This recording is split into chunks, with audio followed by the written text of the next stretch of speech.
हुआ भूमि पूजन कार्यक्रम में शामिल हुए गृह मंत्री अमित शाह। पीएम मोदी की योजनाओं की तारीफ।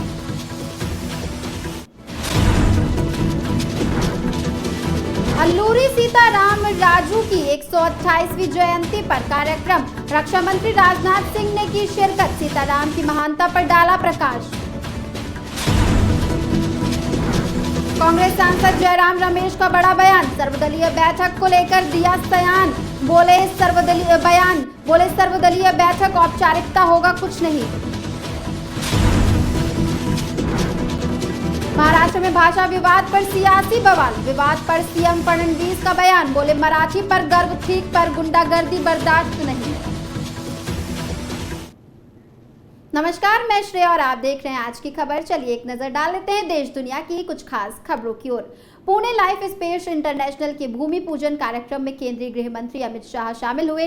कार्यक्रम के दौरान अपने संबोधन में उन्होंने कहा कि पिछले 10 वर्षों में नरेंद्र मोदी की सरकार ने 140 करोड़ भारतीयों के स्वास्थ्य को बेहतर बनाने और मजबूत करने का काम शुरू किया। सबसे पहले मोदी जी ने स्वच्छता अभियान चलाया। 15 करोड़ शौचालय बनाए गए, जिससे गरीबों के स्वास्थ्य में कई तरह के सुधार हुए। शाह ने कहा कि हम सब जानते हैं कि 70% बीमारी गंदगी के कारण होती है और पीएम मोदी ने स्वच्छता के इस अनुष्ठान को छोटे बच्चों, किशोरों और युवाओं में स्थापित करने का काम किया। गृह मंत्री ने कहा कि एक नई संस्कृति का निर्माण देश भर में हो रहा है। मित्रों, विगत 10 साल में नरेंद्र मोदी जी की सरकार ने 140 करोड़ भारतीयों की हेल्थ को एक होलिस्टिक व्यू के साथ, एक बारीक व्यू रचना के साथ सुधारना और उसको मजबूती प्रदान करने की शुरुआत की। सबसे पहले मोदी जी ने स्वच्छता अभियान चलाया। 15 करोड़ टॉयलेट बने, जिससे गरीबों के स्वास्थ्य के अंदर अनेक प्रकार के सुधार हुए। हम सब जानते हैं कि 70% बीमारी का कारण गंदगी होती है और इस स्वच्छता के संस्कार को मोदी जी ने छोटे बच्चे, किशोर और युवाओं में प्रस्थापित करने का काम किया। और इसके पीछे सरकार ने इंफ्रास्ट्रक्चर के लिए शौचालय बनाना, डस्टबिन देना, कचरा उठाने की व्यवस्था करना, घन कचरे के निकाल की व्यवस्था के लिए ग्रांट्स देना, कई सारे काम किए। हमें दिखता नहीं है, परंतु ये स्वच्छता हमारे स्वास्थ्य की सुरक्षा का काम कर रही है। इसके साथ इन्होंने योग दिन की शुरुआत की। हम सब जानते हैं योग, आसन और ध्यान, ये तीनों शरीर, मन और आत्मा, तीनों की स्वस्थता के लिए बहुत जरूरी है। फिर फिट इंडिया लेकर आए। कई सारे फिट इंडिया के माध्यम से शरीर को फिट करने के देश में स्पर्धाएं चली। एक नए कल्चर का निर्माण देश भर में हो रहा है। बहनों, हैदराबाद स्वतंत्रता सेनानी अल्लूरी सीताराम राजू की 128वीं जयंती कार्यक्रम में केंद्रीय रक्षा मंत्री राजनाथ सिंह शामिल हुए। इस कार्यक्रम में उन्होंने कहा कि मैं अल्लूरी सीताराम राजू की 128वीं जयंती पर उन्हें श्रद्धांजलि अर्पित करता हूं। रक्षा मंत्री ने कहा कि अल्लूरी सीताराम राजू का साहस और बलिदान भारत का स्वाभिमान और आंध्र प्रदेश, तेलंगाना की पहचान बन गया है। उन्होंने कहा कि अल्लूरी सीताराम की महानता की वजह से उनका नाम इतिहास की किताबों के पन्नों में और राष्ट्रीय चेतना और नेशनल कॉन्फ्रेंस में गूंजता है। बहनों एवं भाइयों, सबसे पहले तो मैं श्री अल्लूरी सीताराम राजू गारू की 120th बर्थ एनिवर्सरी के अवसर पर मैं अपनी तरफ से हार्दिक श्रद्धांजलि अर्पित करता हूं। साथियों, हम यहाँ सिर्फ एक स्वतंत्रता सेनानी को श्रद्धांजलि देने के लिए नहीं है, बल्कि हम सभी के भीतर मौजूद मान, सम्मान, स्वाभिमान और स्वतंत्रता की भावना को फिर से जगाने के लिए यहां पर एकत्रित हुए हैं। साथियों, मैं हमेशा मानता हूं कि हर मनुष्य के भीतर मान, सम्मान और स्वाभिमान की एक बहुत ही बलवती भावना होती है। और मान, सम्मान, स्वाभिमान की ऐसी बलवती भावना होती है कि जब हमारे भारत माता के पैरों में दास्ता की बेड़ियां पड़ी थीं, तो उन दास्ता की बेड़ियों को काटने के लिए जिनकी उम्र 16 साल थी, 18 साल थी, 21 साल थी, हंसते हंसते फांसी के फंदे को चूम लिया था। याद कीजिए उस चंद्रशेखर आजाद को, 16 साल की जवानी थी, उत्तर प्रदेश के इलाहाबाद के कंपनी गार्डन में अपने रिवाल्वर की गोलियों से अंग्रेजों को भूनते भूनते जब रिवाल्वर में अंतिम गोली शेष बची, तो उस मान, सम्मान, स्वाभिमान के धनी चंद्रशेखर आजाद को इस बात की चिंता सताने लगी, कहीं अंग्रेज विदेशियों की गोली हमारे जिस्म में प्रवेश करके हमारे जिस्म को नापाक न कर दे। इसलिए उन्होंने अपने रिवाल्वर की अंतिम गोली अपने सीने में ही दाग लेने का काम किया था। तब जाकर यह भारत।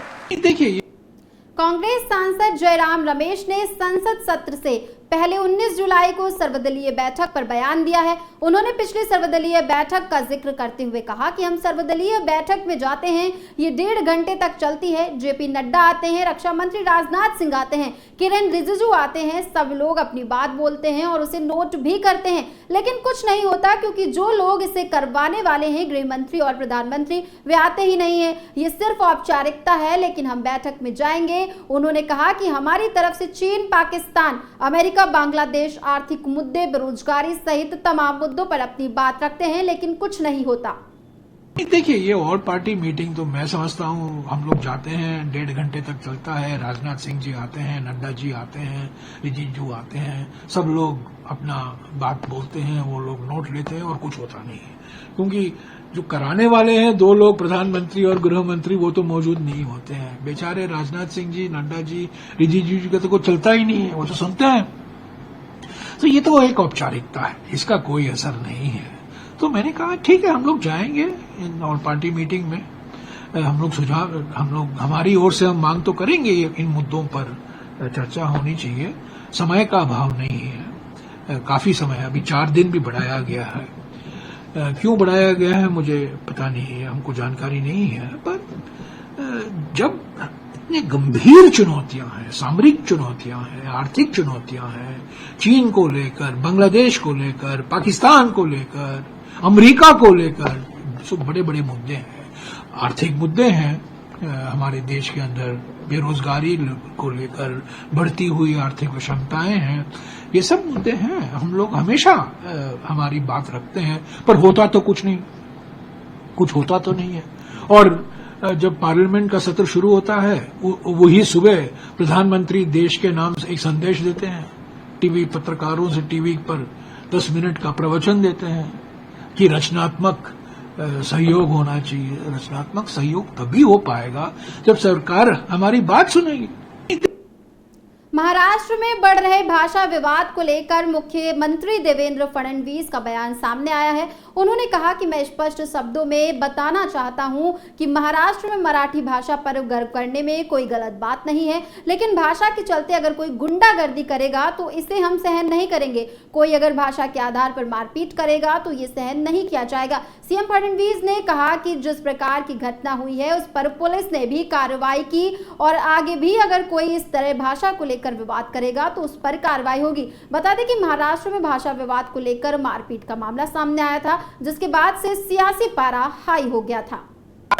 देखिए, मैं बहुत स्पष्ट शब्दों में बताना चाहता हूं, महाराष्ट्र में मराठी भाषा का अभिमान रखना ये कोई गलत बात नहीं है, लेकिन भाषा के चलते अगर कोई गुंडागर्दी करेगा तो इसको हम सहन नहीं करने वाले। कोई अगर भाषा के आधार पर मारपीट करेगा तो यह सहन नहीं किया जाएगा।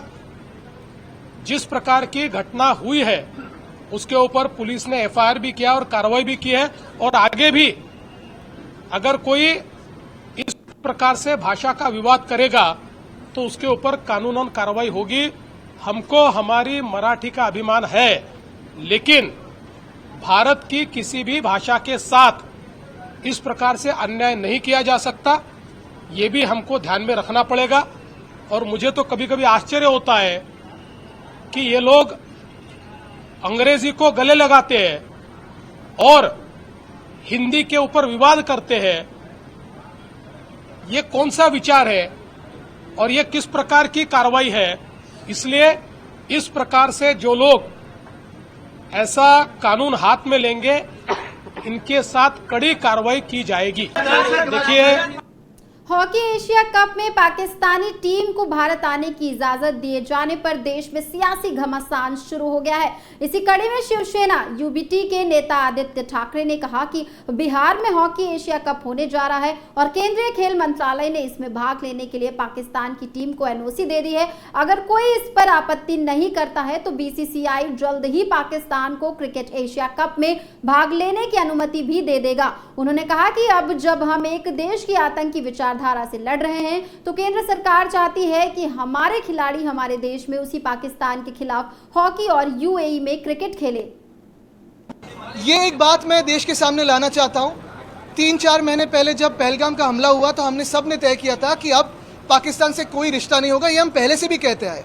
शायद इस देश में शिवसेना एक ही पार्टी है जो हर बार कहती आई कि जब तक पाकिस्तान आतंक विरोधी कोई कार्रवाई नहीं करता और आतंकी कार्रवाई में लगा रहता है तब पाकिस्तान से कोई नाता ना जुड़े।